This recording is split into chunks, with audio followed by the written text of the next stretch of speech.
என்றும் நேசமணி சமையல் இன்றைக்கி நம்ம பார்க்க போகிற ரெசிபி கத்திரிக்காய் கடைதல் தாங்க பண்ணியிருக்கிறோம். சும்மா செம்ம டேஸ்ட்டாக அசத்திருக்காங்க. சின்ன பசங்களுக்கு ரொம்ப பேருக்கு இந்த கத்திரிக்காய்னாலே பிடிக்காதுங்க. அது மட்டும் இல்லை, பெரியவங்களுக்குமே நிறைய பேருக்கு வந்து கத்திரிக்காய் எனக்கு பிடிக்கவே பிடிக்காது அப்படின்னு சொல்லுவாங்க. இந்த மாதிரி கத்திரிக்காய் கடைதல் நீங்கள் செஞ்சு சாப்பிட்டு பாருங்கள். அப்புறம் சொல்வீங்க எனக்கு கத்திரிக்காய்னா ரொம்ப ரொம்ப பிடிக்கும், அது இந்த மாதிரி செஞ்சால் தான் பிடிக்கும்னு நிறைய பேர் சொல்வீங்க. அவ்வளோ சூப்பராக இருக்குங்க. அதை பார்க்குறதுக்கு முன்னாடி இன்றைக்கி பிறந்தநாள் மட்டும் திருமண நாள் கொண்டாடுற எல்லோருக்குமே வாழ்த்துக்கள்ங்க. இப்போ வாங்க நம்ம ரெசிபி எப்படி பண்ணலான்னு பார்த்துடலாம். சின்ன வெங்காயம் ஒரு 100 கிராம் எடுத்துருக்கிறேன். 3 பெரிய சைஸ் தக்காளி எடுத்துருக்கிறேன்.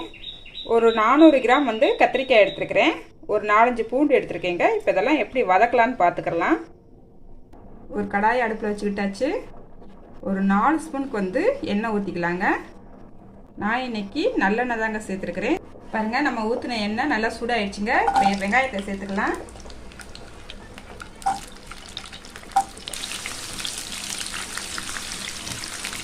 பாருங்கள், வெங்காயத்தை ஒரு நிமிஷம் நல்லா வதக்கிக்கிட்டாச்சு.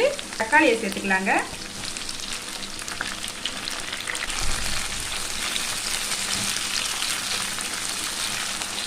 பாருங்கள், கூடயே 3 மிளகாயும் சேர்த்துக்கலாம். இப்போ கத்திரிக்காயும் சேர்த்துக்கலாங்க.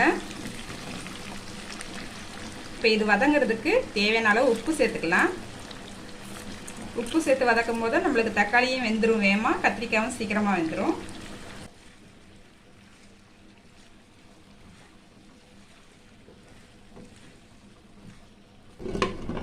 பாருங்க, ஒரு 3 நிமிஷத்துக்கு இதை மூடி போட்டுடலாங்க. அதுக்கப்புறம் பார்த்துடலாம்.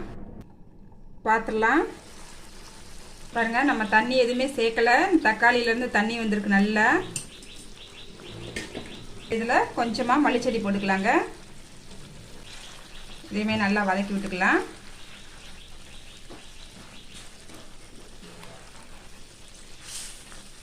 பாருங்க, இந்த நேரத்தில் மசாலா சேர்த்துக்கலாங்க. நான் இன்னைக்கு எங்கள் வீட்டில் அரைச்ச மசாலா பொடி சேர்த்துக்கிறேன். 2 ஸ்பூன் சேர்த்துக்கலாங்க. நல்லா கலந்து விட்டுக்கலாம்.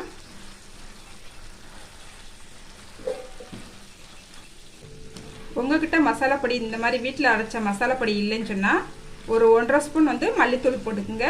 2 ஸ்பூன் வத்தப்பொடி சேர்த்துக்குங்க. 1/4 ஸ்பூன் மஞ்சத்தூள் சேர்த்துக்குங்க. மசாலா சேர்த்து நல்லா ஒரு நிமிஷம் வதக்கிக்கிட்டாச்சு. லைட்டாக மட்டும் தண்ணி தெளித்து விட்டுக்கலாம். ரொம்ப தெளித்து விட்டுறாதீங்க, லைட்டாக தெளித்து விட்டுக்குங்க. இப்போ இதை 2 நிமிஷம் மட்டும் மூடி போட்டுடலாங்க. பாருங்கள், 2 நிமிஷம் ஆயிடுச்சு. பார்த்துடலாம். பாருங்கள், கொஞ்சமாக புளியும் சேர்த்துக்கலாங்க. நல்லா கத்திரிக்காயும் வெந்துருச்சு, மசிஞ்சு வெந்துருச்சுங்க. தக்காளியுமே நல்லா வெந்துருச்சு. இப்போ அடுப்பு ஆஃப் பண்ணிக்கலாங்க. இது நல்லா ஆறட்டுங்க. ஆறவும் ஒரு ஜாருக்கு மாற்றி லைட்டாக ஒரு திருப்பு மட்டும் திருப்பி கொஞ்சம் கொரகொரப்பாக அடித்து எடுத்துக்கணுங்க. ரொம்ப வலுவலுன்னு அடிச்சிடக்கூடாது. நான் அடிச்சுட்டு காட்டுறேன்.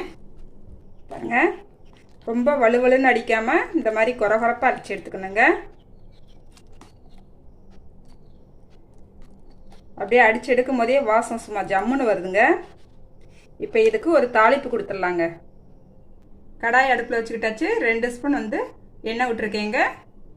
இந்த எண்ணெய் நல்லா சூடாகட்டும். கொஞ்சமாக கடுகு சேர்த்துக்கலாம். பாருங்கள், 1 ஸ்பூன் அளவுக்கு கடலைப்பருப்பும் சேர்த்துக்கலாம். பாருங்கள், கடுகு வெடிச்சுக்கிடுச்சுங்க. கடலைப்பருப்பும் பொன்னிறமாக மாறிக்கிடுச்சு. கருவேப்பிலை சேர்த்துக்கலாங்க. பெருங்காயத்தூளும் சேர்த்துக்கலாம். அடிச்சு வச்சுருக்கிறத சேர்த்துக்கலாம்.